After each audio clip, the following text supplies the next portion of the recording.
We're here at Foodie Down Bronx, where foodies, restaurant owners, and bloggers, all from the Bronx, unite for a special discussion about the Bronx food industry and social media. I feel like the misconception about Bronx food is that it's, either unhealthy or, it's only really Hispanic cuisine, which is awesome. There are even more options, like a new Latin Asian fusion restaurant and vegan options that have brought more eyes and stomachs to the Bronx. The beauty of the food in Bronx. These foodies have come together in the South Bronx to motivate local Bronx restaurants to invest in their social channels and encourage other budding foodies of the borough to start their own culinary projects, like food photographer and co-host of the evening, Rosanna Anil. There's just so many other cuisines and really great restaurants that reside in the Bronx that really aren't getting exposure.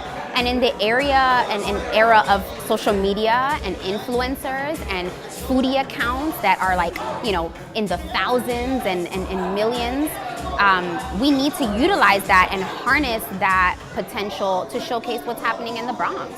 Co-hosting alongside Rosanna was social media consultant Emmanuel Pineda, who offered some advice to Bronx restaurant owners. I think that a lot of Bronx restaurants still have a very foot in, foot out type of thing. Like, they don't really want to embrace it 100%.